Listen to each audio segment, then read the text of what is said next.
6 goals for Chelsea, 4 goals against them, and somehow the scoreline isn't even the wildest part of this game, because the wildest part is that Chelsea needed a 9-minute hat-trick just to survive it, because by the 78th minute, Xabi Alonso's first game as Chelsea manager was heading towards complete embarrassment.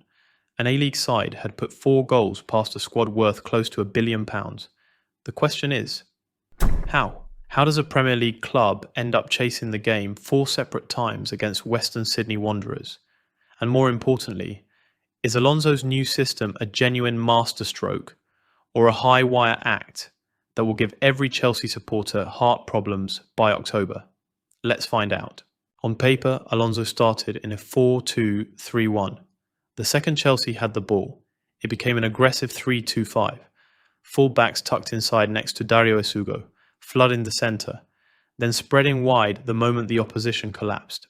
Youngsters started: Dastan Satpayev, Ryan Kavuma-McQueen, Reggie Walsh, alongside Tosin Adarabioyo. And for 7 minutes, it looked like the perfect Alonso move. Patient build-up, vertical pass from Kavuma-McQueen, clinical finish from Satpayev. 1-0. That was the version of Chelsea Alonso wants to see every week. 7 minutes later, that version completely disappeared. 13 minutes in, Western Sydney Wanderers equalise. Collective positioning failure on a set piece. Anthony Pantazopoulos was left entirely unmarked at the back post to head home a corner. 32 minutes, they're ahead. Aidan Hammond easily tricked his way past Josh Okayampong, exploiting a disjointed and static defensive line. Suddenly Chelsea were behind. Just before half-time, Dario Esugo combined brilliantly with Reggie Walsh on the edge of the box, before finishing confidently to level things at 2-2. At that point, it looked like Chelsea had regained control. They hadn't. Western Sydney didn't play like your typical pre-season side here. Instead of sitting back, they came right after Chelsea with the aggressive high press. They kept winning every second ball around the box, turning up the chaos with scrappy chances, deflections and dangerous rebounds. That pressure eventually paid off when Landon Emanalo tried a rash clearance. It ricocheted straight off an attacker, caught Tayo Subaloy totally out of position, and opened the door for Cicluna to bury a clinical finish to make it 3-2. Alonso pulled the emergency lever. On came Cole Palmer, Jamie Gittens and João Pedro. First, Gittens side-foots home a cutback from Pedro to make it 3-3. Then Wanderers respond immediately to make it 4-3. Chelsea repeatedly tried building from the back, but every misplaced pass immediately became a dangerous transition. High press vulnerability. A casual pass sequence involving Wesley Fofana and Estevao turned the ball over cheaply inside the box. And then, João Pedro decided to turn Accor Stadium into his personal training ground. 80 minutes. Right place, right time. 4-4. 85th minute. Cole Palmer slides a pass through 3 defenders. Pedro finishes. 5-4. 89th minute. Corner scramble. A gritty, point-blank poke over the line. 6-4. A 9-minute hat-trick off the bench to bail out the backline and give Xabi Alonso his first win in charge. Unfiltered chaos. The verdict. Offensively, Alonso's system is going to be wildly entertaining. The movement between the lines and depth off the bench is terrifying. Defensively, there is a lot of work to do before Premier League football starts. Game 1 is in the books with a 10-goal thriller, but the real tests are up next. Kevin Danso came off the bench at half-time. 4 minutes later, he was walking off again. Red card, straight red, game over for him. Tottenham had just been reduced to 10 men with over 40 minutes left to play against a Chelsea side already level at 1-1. This should be the easiest platform in football. A spare man on the pitch, most of the second half to use him, and a manager in Xabi Alonso who spent all pre-season building a possession structure to do exactly this. Chelsea still lost. This is a story about a numbers advantage that never became a real advantage. about a goalkeeper who single-handedly kept the score respectable, and about one substitution call in the 80th minute that undid whatever Chelsea had built. Let's get into it. 17 minutes in, Sandro Tonali gets his first goal for Tottenham since his £100 million move from Newcastle, a strike that takes a heavy deflection off Levi Colwill and loops past Teddy Sharman-Lowe. Chelsea don't need long to respond. 4 minutes later, Jamie Gittins' deflected cross finds Estevao at the back post, and he heads home to make it 1-1. Chelsea were the better side early. Then, the match takes a turn nobody scripted. Danso comes on for Jan-Paul van Heck at the break.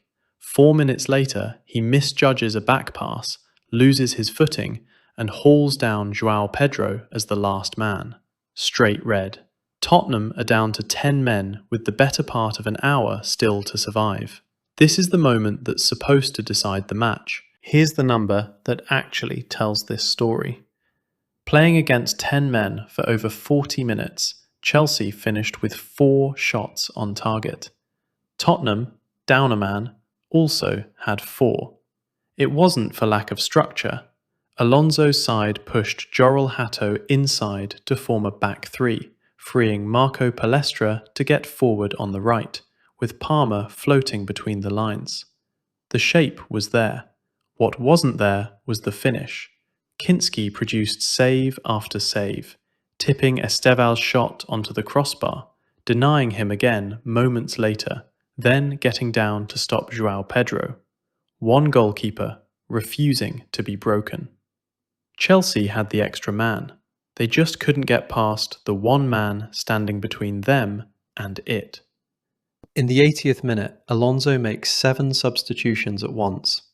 João Pedro, Palmer, Colwill, Gittins, Fofana, Palestra and Asugo all come off together.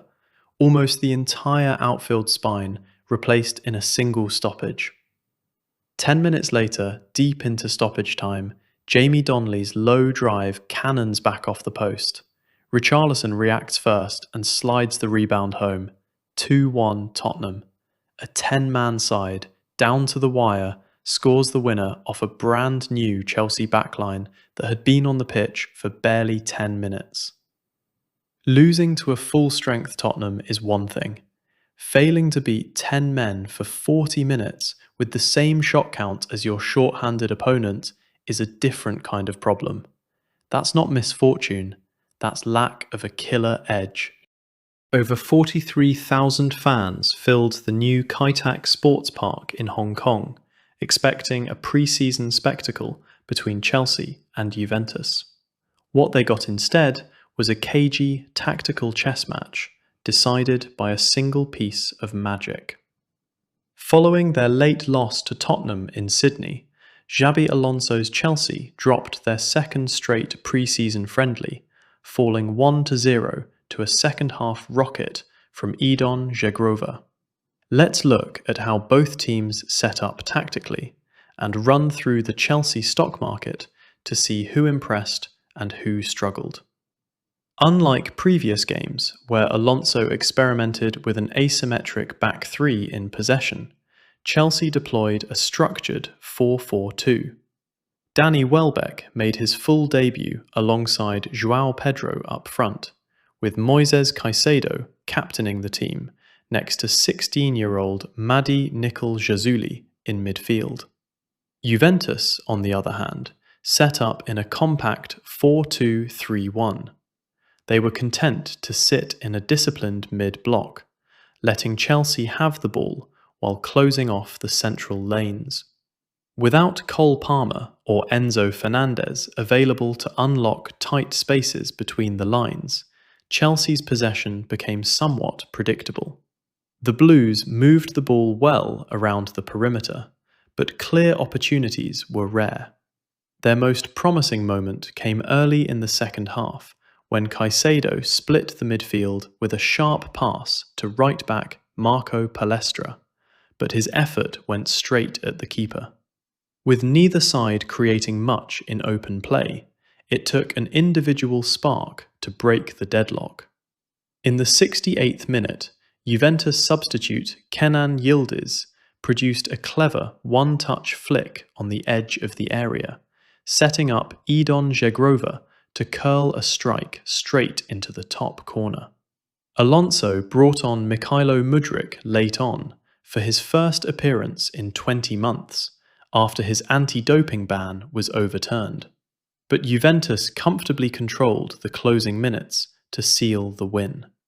Pre-season friendly results aren't a reason to panic, but back-to-back losses show that Alonso still has work to do to fine-tune Chelsea's attacking structure before the competitive season starts. That's 3 pre-season fixtures in the books for Chelsea. Now it's over to you. Panic button or patient process? Where do you stand after Hong Kong? Who's been your player of the tour so far? And who's still running on low batteries? Let me know down in the comments. Hit subscribe if you enjoyed the breakdown, and I'll catch you next time.